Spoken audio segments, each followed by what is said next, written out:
Hi everyone. Today we are going to learn about not-for-profit organizations and also the accounts and reports prepared by them. So this concept map clearly shows what you are required to learn about not-for-profit making organizations.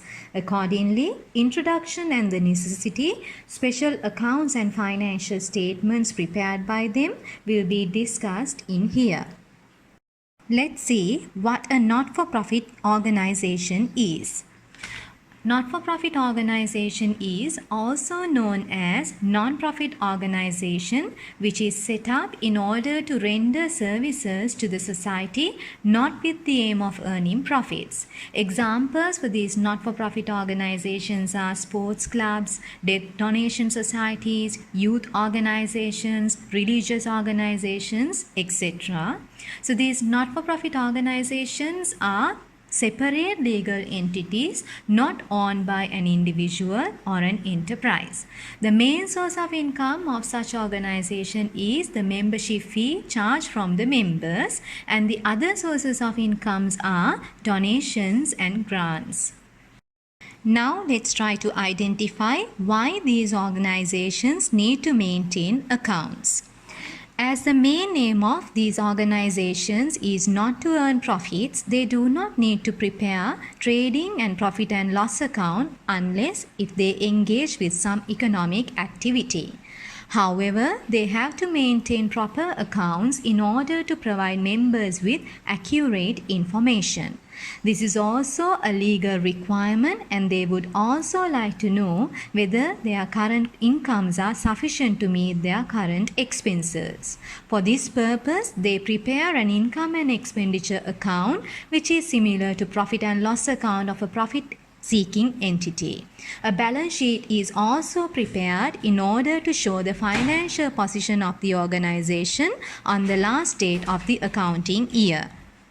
Accordingly, the accounts and reports prepared by not-for-profit organizations are receipts and payments account, which is similar to the cash control account prepared by profit-oriented organizations, membership fee account, income and expenditure account, which is similar to the income statement prepared by profit-oriented organizations, balance sheet or the statement of financial position, and an income statement if the organization engages with any economic activity such as carrying on a canteen, restaurant, bar, conducting sports competitions, exhibitions, etc.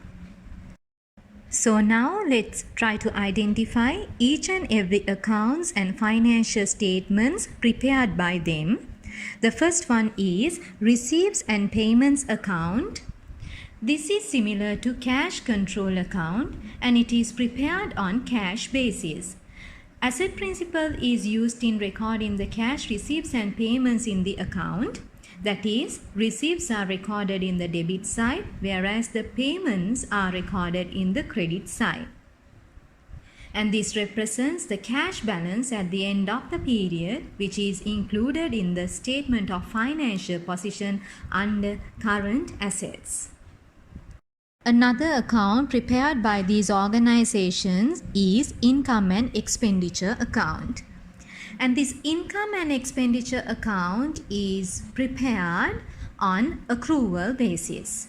And you all know that accrual basis we have learned when we were doing preparation of financial statements for sole traders. There in the income statement, we recorded all the incomes and the expenses related to the particular time period, not the amounts exactly you have received or paid. So here also we are using the same concept.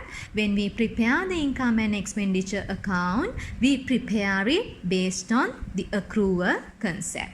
And all incomes and expenses are recorded in here, and the result is identified as surplus or the deficit. When the income exceeds the expenditure, it is known as surplus, and if the total expenditure is greater than the total income, it is known as deficit. Now let's focus on the accumulated fund. The accumulated fund term, of course, something new for everyone, but it is similar to the capital of profit-oriented organizations. Therefore, it could be calculated by deducting the total liabilities from the total assets. In other words, when the surplus is collected over a period of time, it is known as the accumulated fund. This will increase with the surplus and decrease with the deficit. Let's see what the life membership fee is. This life membership fee is a once-in-a-life lump sum payment made by the members to the organization in lieu of their monthly, quarterly or yearly fee or subscription. The amount of life membership fee is initially credited to a special fund account. Each year, an amount equal to an annual subscription is credited to income and expenditure account till the amount in special fund is fully exhausted. Last thing that we are going to discuss is donations.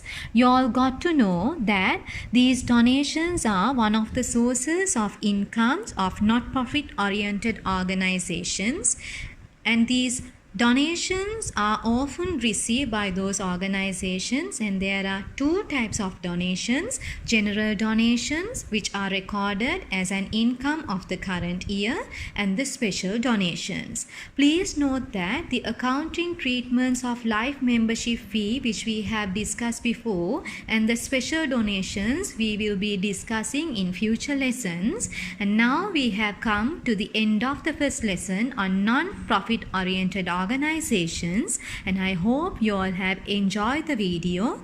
Thank you.